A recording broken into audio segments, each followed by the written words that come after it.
شاہد بنا کر بھیجا ہے۔ شاہد کا معنی ہوتا ہے گواہ۔ بہت سے لوگوں نے اس کی تفسیر کو توڑ مروڑ کر پیش کرنے کی کوشش کی اور شاہد سے یہ مراد لینے کی کوشش کی کہ اے نبی ہم نے آپ کو حاضر و ناظر بنا کر بھیجا ہے،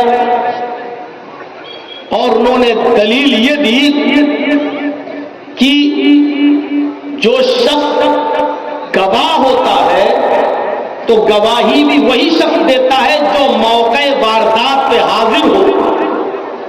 مثلا جرجی صاحب کسی قتل کی گواہی دینے کے لیے کورٹ میں حاضر ہوئے اور کورٹ نے ہم سے گواہی مانگی تو ہم سے ہمارا اپوزٹ جو وکیل ہوگا وہ جرح کرتے ہوئے کہے گا کیا آپ نے اس قتل کو دیکھتے ہوئے اپنی آنکھوں سے دیکھا ہے؟ کیا جس وقت یہ مرڈر ہو رہا تھا کیا آپ موقع واردات پہ موجود تھے؟ اگر میں نے کہہ دیا نہیں، گواہی کینسل، گواہی ختم، گواہی کی کوئی حیثیت نہیں۔ آپ گواہی دے رہے ہیں تو گواہ کو موقع واردات پہ ہونا ضروری ہے، وہاں موجود رہنا ضروری ہے۔ جب آپ موجود ہوں گے تبھی گواہی دیں گے۔ اسی سے کچھ لوگوں نے نقطہ نکالنے کی کوشش کی کہ محمد رسول اللہ جب گواہ ہے اور گواہی دیں گے تو گواہ تو وہی ہوگا جو حاضر و ناظر ہوگا۔ جب آپ حاضر ہی نہیں تو گواہی کیسے دیں گے؟ لہذا محمد رسول اللہ کو شاہد کے لفظ سے حاضر و ناظر بنا کر پیش کرنے کی کوشش کی گئی ہے۔ تھوڑی دیر کے لیے ان کے اس نقطے کو تسلیم بھی کر لیا جائے۔ یار بند کر دیجئے، لوگ اسی کو دیکھ رہے ہیں۔ ہو گیا، ایڈورٹائز ہو گیا آپ کا، بس۔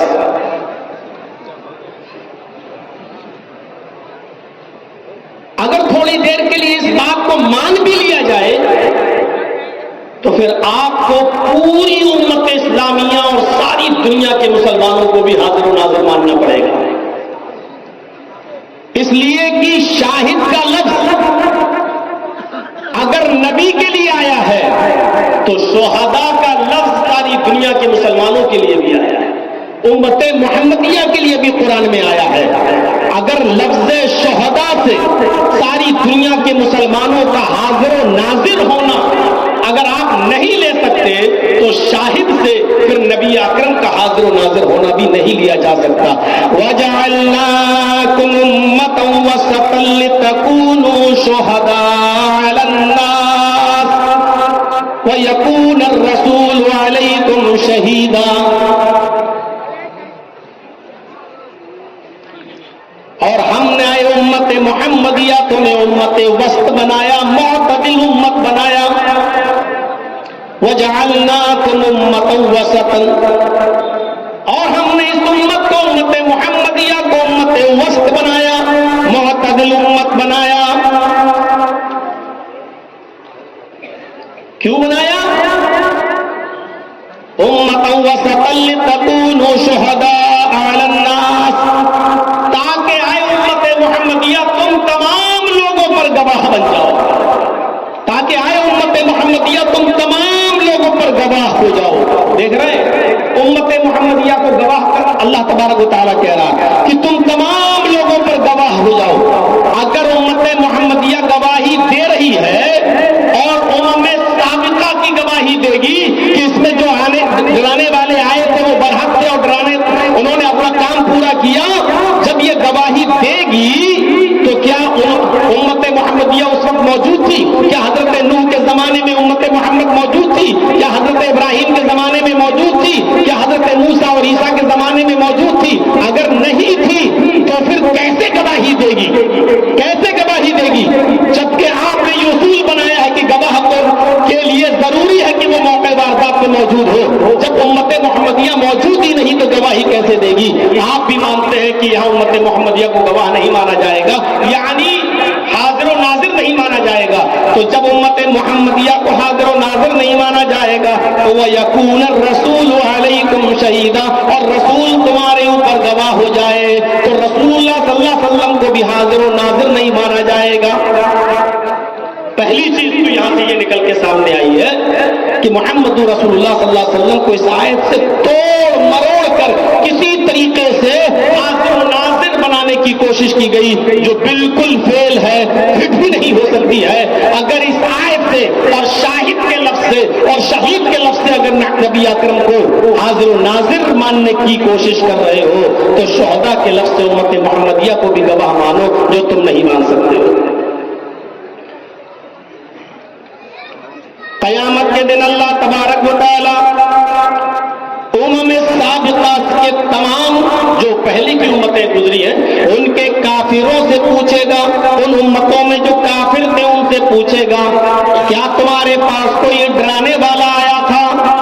کیا تمہارے پاس ہم نے جو ڈرانے والا بھیجا تھا وہ آیا تھا یا نہیں؟ اور اس نے تمہارے سامنے ہماری دعوت کو مکمل طور پہ پہنچایا یا نہیں پہنچایا؟ اس نے اپنے کام کو، اپنے مشن کو پورا کیا یا نہیں کیا؟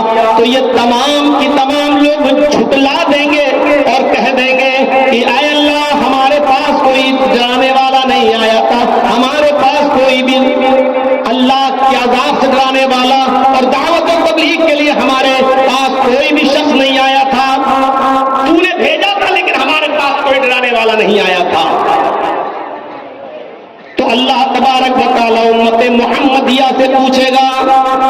اس آیت کی تشریح میں امام بخاری رحمۃ اللہ علیہ یہی نقل کرتے ہیں کہ پھر اللہ تبارک و تعالی قیامت کے دن امت محمدیہ کو طلب کرے گا، بلائے گا اپنے سامنے اور کہے گا اے امت محمدیہ بتاؤ یہ جو بول رہے ہیں یہ صحیح بول رہے ہیں یا جھوٹ بول رہے ہیں؟ دیکھیے اب امت محمدیہ گواہی دے گی، شہداء کا ہے، امت محمد گواہی دے گی۔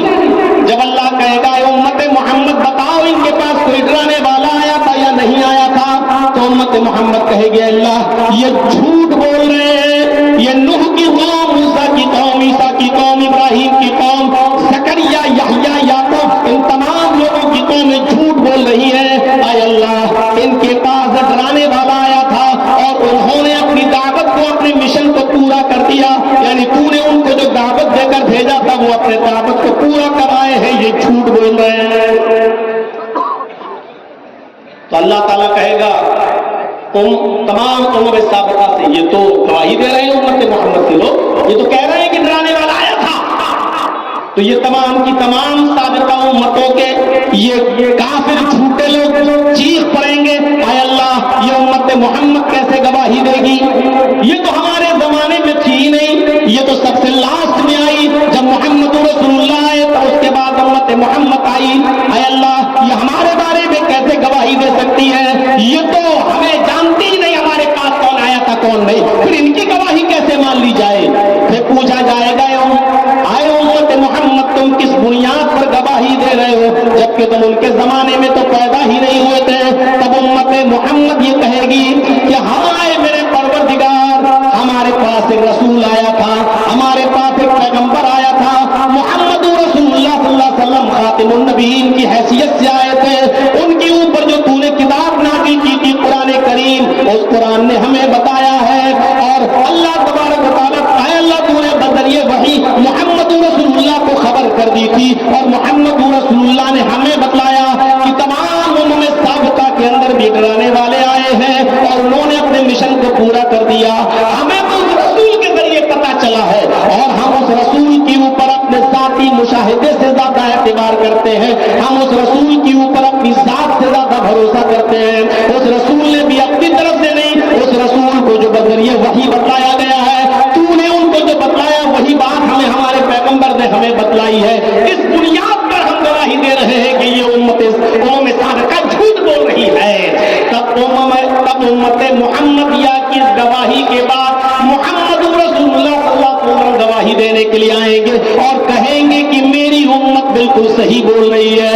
اے اللہ میری امت نے جو گواہی دی ہے وہ بالکل صحیح گواہی دی ہے۔ اسی کو قرآن نے کہا ہے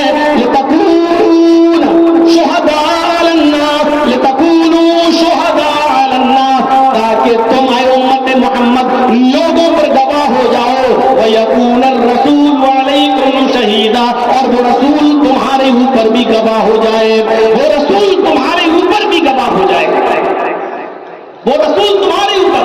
تو امت محمدیہ نے گواہی دی امت سابقہ کی اور امت کی گواہی دی جناب محمد رسول اللہ صلی اللہ علیہ وسلم نے کہ میری امت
ایک چیز اور سمجھ لیجیے،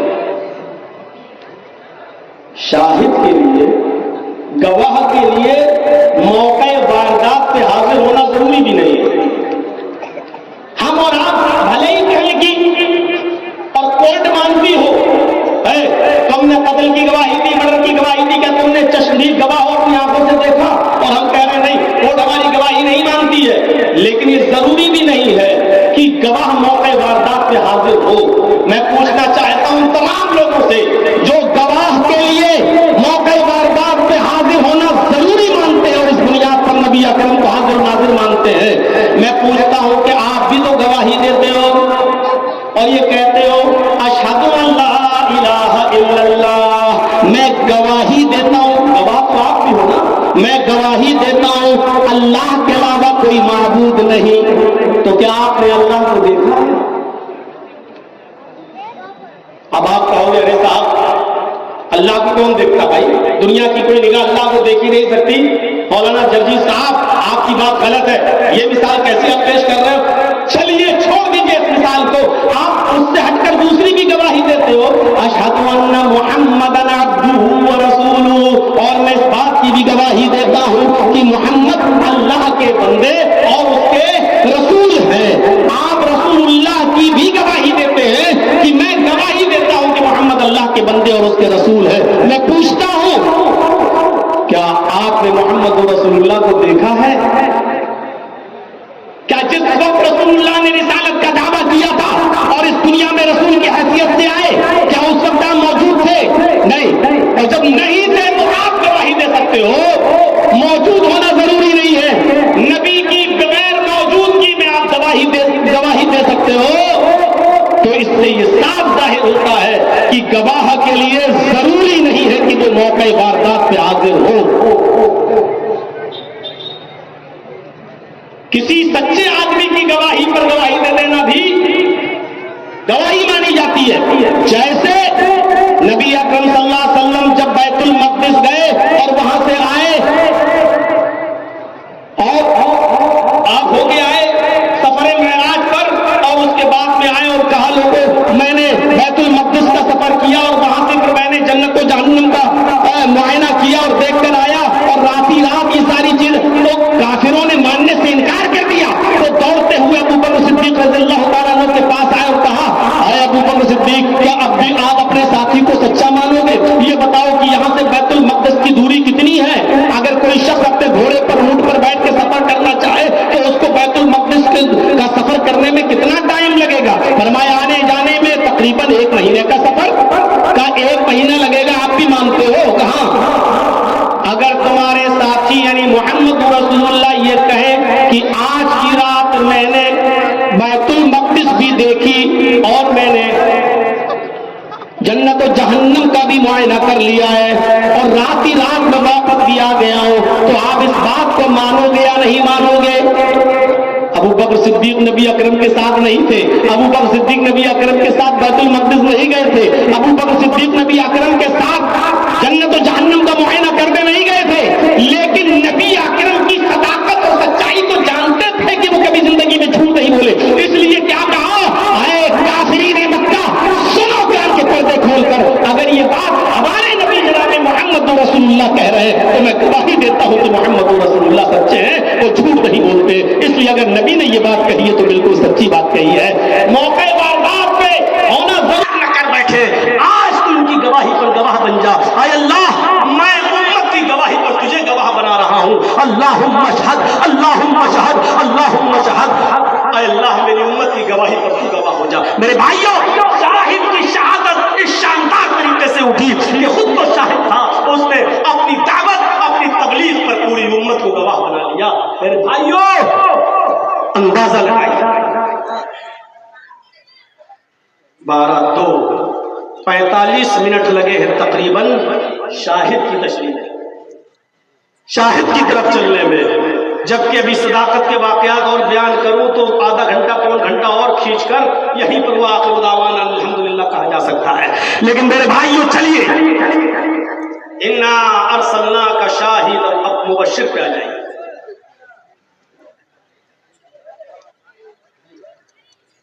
یہ تو ہو گیا شاہد، ہم نے آپ کو گواہ بنا کر بھیجا.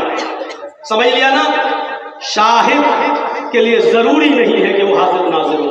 اگر شاہد کا معنی حاضر و ناظر ہے تو پھر پوری امت محمدیہ کو حاضر و ناظر ماننا پڑے گا، کیونکہ اس کے لیے شہداء کا لفظ بھی آیا لیکون الرسول علیکم شہیدا، اور رسول کے لیے شہید کا لفظ آیا. تو اگر رسول شہید سے حاضر و ناظر تو شہداء سے پوری امت کو حاضر و ناظر لینا پڑے گا. تو شاہد کا جو معنی اور مفہوم تھا وہ میں نے آپ کے سامنے رکھ دیا. انا ارسلناک شاہدا ومبشرا ونذیرا، اور اے نبی ہم نے آپ کو بشیر بنا کر بھیجا، خوشخبری دینے والے، اچھے کاموں پر خوشخبری دینے والے. نبی اکرم کی پوری زندگی آپ دیکھ لیجئے اچھے کاموں پر خوشخبری ہی تو دی تھی. یہ کیا ہے؟ پڑھیے بخاری، کیا ہے یہ؟ من قال لا الہ الا اللہ دخل الجنہ، یہ خوشخبری نہیں تو اور کیا؟ جس نے کہا لا الہ الا اللہ وہ جنت کے اندر داخل ہوگا. کہیں لوگ اس کا غلط معنی نہ لے لیں، بس لا الہ الا اللہ کا کہنے والا جنتی تو بس کہتے رہیں لا الہ الا اللہ، لا الہ الا اللہ، لا الہ الا اللہ. اور بہت سے لوگ بیوی بچے چھوڑ کے جنگلوں میں چلے جائیں گے، ہو اللہ ہو، جھٹکے مار مار کے کہیں گے ہو گیا میرا کلیان. اللہ کے نبی نے کہا جانتے تھے میرے بھائیو، اللہ نے بذریعہ وحی بتایا، اس نے اپنی زبان سے کہہ گئے من قال لا الہ الا اللہ صدقا للقلب، جس نے دل کی سچائی سے، دل کی سچائی یہ بہت بڑا جملہ ہے. زبان پہ کچھ ہے اور دل میں کچھ. دل والی چیز پتہ نہیں چلتی ہے. کتنے لوگ ایسے ہیں جو مصافحہ بھی کریں گے اور دل میں بغض بھی رکھیں گے. کتنے لوگ ایسے، السلام علیکم، ان کے چہروں کی مسکراہٹ بھی بتاتی ہے کہ ان سے زیادہ ہمدرد کوئی نہیں، اور چھرا پھونکنے میں وہی سب سے آگے رہتے ہیں. آپ کیا سمجھتے ہیں جلسوں میں سب سن نہیں آئے ہیں؟ کچھ لوگ پکڑنے آئے ہیں. ایک جملہ مل جائے بس، اور کل چائے کی ہوٹل پہ پوری تقریر خالی وہی جملہ چرچا کرے گا، اور وہ دکھائے گا دیکھو یہ غلطی میں نے پکڑی ہے. وہ اپنے آپ کو بڑا علامت الدہر بننے کی کوشش کرے گا. یہ ہو رہا ہے، یہ ہو رہا ہے. تو صدقا للقلب، سچے دل سے، جو سچے دل سے لا الہ الا اللہ کہہ دے گا، جو اللہ کو سچے دل سے اپنا معبود بنا لے گا، وہ شجر و حجر کو نہ کبھی معبود مانے گا نہ مشکل کشا مانے گا. جو اللہ کو اپنا معبود مانے گا وہ کبھی غیروں کے سامنے اپنا ماتھا نہیں ٹیکے گا. کہہ دیا میں نے جو کہنا تھا. سمجھدار را اشارہ کافی ہے.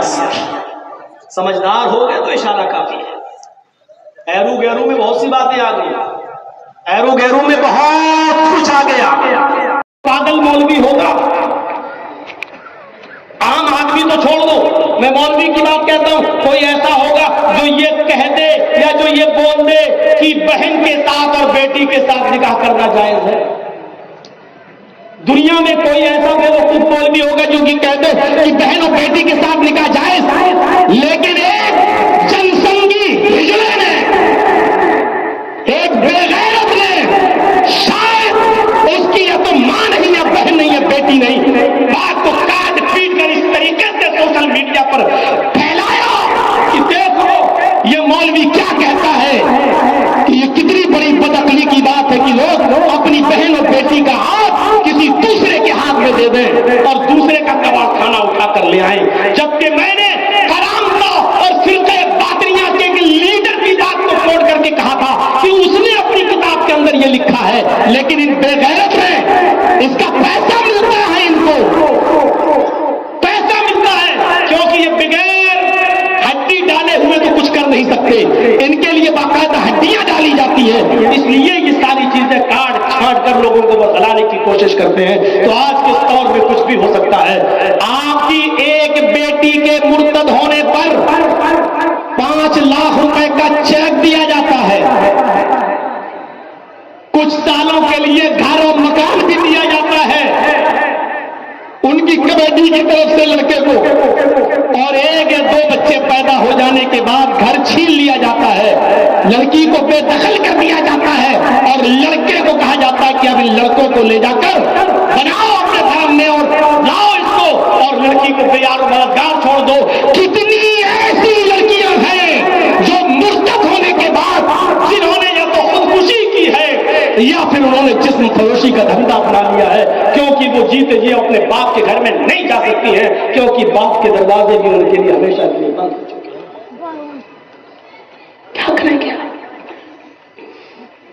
آپ؟ سمجھاؤ اپنی بیٹیوں اور بہنوں کو، یہ ابھی جوانی کی دہلیز پر ہے، ان کی سمجھ میں نہیں آئے گا، یہ عمر ہی ایسی ہوتی ہے، یہ نہیں سمجھ میں آئے گا، لیکن آپ تو باپ ہیں، آپ تو بھائی ہیں، آپ کی ذمہ داری زیادہ ہے اپنی بہنوں کو اور اپنی بیٹیوں کو سمجھانے کی۔ ایو امرأۃ اذا صلت خمسها وصامت شعرها واطاعت بالها واحسنت فرجها، جو 5 وقت کی نماز پڑھتی ہو، روزہ رکھتی ہو اور شوہر کی اطاعت و فرما برداری کرتی ہو، وہ احسنت فرجها، اور اپنی سطر کی اور شرمگاہ کی عبادت بھی کرتی ہو، فلتدخل من ابواب الجنة شاءت، وہ جنت کے جس دروازے سے داخل ہونا چاہے ہو جائے۔ نوجوانوں، وہ مبشر اس انداز سے بشارت دیتا ہے، تمہیں بھی بشارت دیتا ہے، من یضمن لی بین لحییہ وبین رجلیہ اضمن لہ الجنہ۔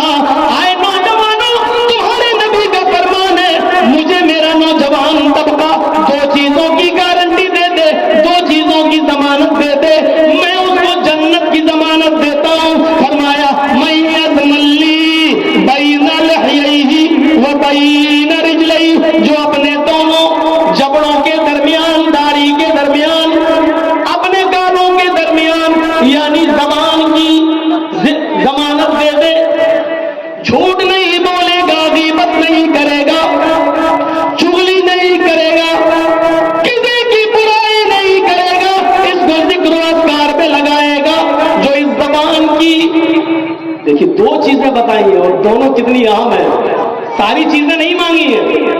زبان ہی کو اگر آدمی برائیوں سے بچا لے تو سمجھ لو کہ آدھا اسلام تو اس نے حاصل ہی کر لیا۔ من یضمن لی بین لحییہ، جو اپنے دونوں گالوں کے درمیان، دونوں داڑھوں کے درمیان کی ضمانت یعنی زبان کی ضمانت دے دے،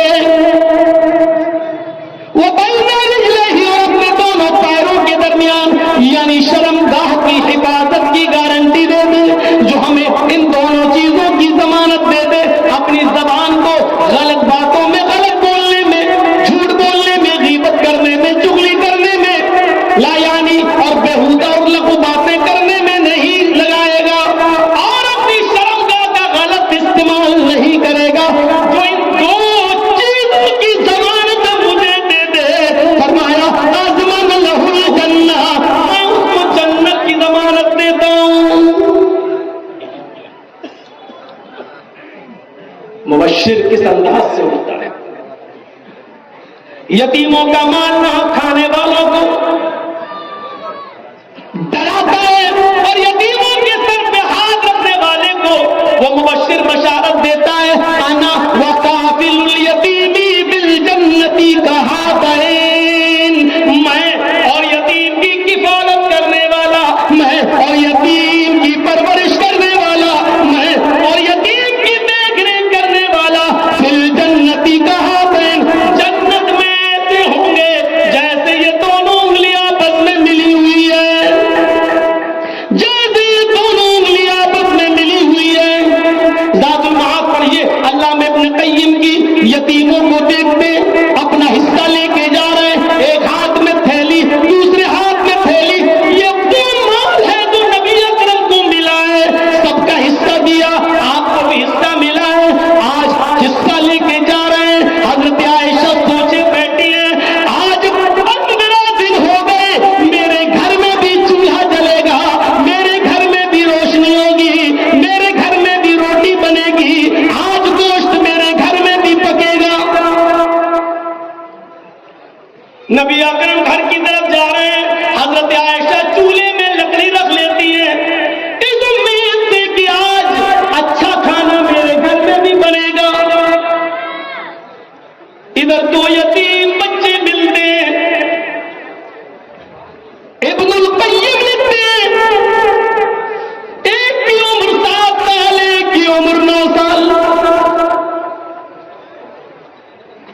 نے کہا اللہ کے نبی یہ ہاتھ پکڑ لیا، دوسرے نے کہا یا رسول اللہ یہ ہاتھ پکڑ لیا، ایک نے کہا میرا باپ نہیں ہے، دوسرے نے کہا میری ماں نہیں ہے، ایک نے کہا 5 دن سے چولہا نہیں جلا، دوسرے نے کہا 7 دن سے چولہا نہیں جلا، ہم نے کچھ نہیں کھایا۔ رحمت للعالمین کی ہاتھوں کی گرفت ڈھیلی ہو گئی، چھوڑ دیا تھیلا، یہ تھیلا اس بچے کو، یہ تھیلا اس بچے کو، دونوں لے کے جانے لگے۔ اس وقت تک نبی اکرم دیکھتے رہے جب تک کہ وہ دونوں غائب نہیں ہو گئے۔ اپنے گھر گئے، عائشہ نے دروازہ کھولا، خالی ہاتھ دیکھا، کہا اللہ کے نبی آپ کا حصہ کہاں چلا گیا؟ آپ تو کہہ کر گئے تھے کہ مجھے میرا حق ملے گا، میرا حصہ ملے گا، چولہا سنبھال لو، آج میرے گھر میں بھی روٹی پکے گی۔ فرمایا عائشہ 2 یتیم بچوں نے میرا ہاتھ پکڑ لیا، ایک تھیلا اس کو دے دیا، ایک تھیلا اس کو دے دیا۔ فرمایا میں کب منع کرتی ہوں، تھیلا دے دیتے، لیکن اتنا دونوں تھیلوں میں سے نکال لیتے کہ آج میرے گھر میں بھی روٹی بن جاتی۔ فرمایا عائشہ مجھے اتنا بھی گوارا نہیں ہوا، عائشہ تم نے اپنے باپ کو دیکھا، اپنی ماں کو دیکھا، مجھے دیکھو، پیدا ہوا تو باپ کا چہرہ نہیں دیکھا، 6 سال کا ہوا تو میری ماں بھی مجھے چھوڑ کے چلی گئی، 8 سال کا ہوا تو میرا دادا بھی مجھے خیر آباد کر گیا۔ عائشہ میں نے یتیمی میں قدم رکھا، یتیمی کا درد جو میں جانتا ہوں وہ تم نہیں جانتی ہو، اس لیے میں نے یہ تھیلا اس کو دے دیا، وہ تھیلا اس کو دے دیا۔ حضرت عائشہ کہتی ہے اس کے بعد نبی مسجد میں آئے، نماز پڑھائی اور لوگوں میں خطبہ دیتے ہوئے فرمایا انا وکافل الیتیم فی الجنۃ کہاتین، میں اور یتیم کو پالنے والا، میں اور یتیم کی پرورش کرنے والا جنت میں اس طرح ہوں گے جس طرح یہ دونوں انگلیاں آپس میں ملی ہوئی ہے۔ یہ بشارت دے رہا یتیموں کا مال کھا جانے والوں، ناحق طریقے سے ہڑپ کر جانے والوں، انتظار کرو، یہ موت کسی کی دوست نہیں ہے، کسی کے ساتھ رعایت نہیں کرتی ہے، کسی کے ساتھ رعایت نہیں کرتی ہے۔ چلیے آگے بڑھیے۔ یا ایھا النبی انا ارسلناک شاہدا ومبشرا ونذیرا، ہم نے آپ کو شاہد بنا کر بھیجا، مبشر بنا کر بھیجا، وہ نذیر اور ڈرانے والا بنا کر بھیجا، برے کاموں پر، برے کاموں کے انجام اور جہنم کی خطرناک خوف و دہشت سے ڈرانے والا بنا کر بھیجا۔ اس میں کیا شک ہے کہ محمد رسول اللہ نے لوگوں کو اپنی زندگی میں برے کام کرنے پر جہنم سے ڈرایا، جہنم کی ہولناکی سے ڈرایا، جہنم کی کیفیتیں بتا بتا کر ایمان ان کے اندر پیدا کیا کہ لوگوں یہ حالات ہوں گے جہنم کی۔ کبھی وہ نذیر جہنم سے ڈراتے ہوئے کہتا ہے یوتا بجہنم یومئذ لہا 70,000 زمام مع کل زمام 70,000 ملک یجرونها، رواه مسلم۔ کبھی وہ نذیر اس طریقے سے ڈراتا ہے کہ لوگوں قیامت کے دن جہنم کھینچ کر لائی جائے گی، یوتا بجہنم یومئذ لہا 70,000 زمام، جہنم کھینچ کر لائی جائے گی، اس حال میں کہ اس کی 70,000 لگامیں ہوں گی۔ جہنم کی کتنی لگامیں ہوں گی؟ 70,000 لگامیں ہوں گی، 70,000 لگامیں۔ گھوڑے کو لگام ڈالتے ہو نا، ایک گاڑ آئے چل دیے نا، لیکن جہنم کی لگامیں کیسی ہوں گی؟ کیفیت دیکھیے گا، نذیر کس طریقے سے ڈرا رہا ہے۔ 70,000 لگامیں، اور ایک لگام، ہر ایک لگام مع کل زمام 70,000 ملک یجرونها، ہر ایک لگام کو 70,000 فرشتے کھینچ رہے ہوں گے، ہر ایک لگام کو 70,000 فرشتے، 70,000 فرشتے۔ اور فرشتوں کی طاقت کا اندازہ تو آپ کو معلوم ہی ہے کہ کتنا ہے، کوئی اس کا تخمینہ صحیح سے نہیں لگا سکتا کہ فرشتوں کی طاقت کیا ہے۔ حضرت جبرائیل کے بارے میں مجھے یاد ہے کہ جب میں جھنڈا نگر میں پڑھتا تھا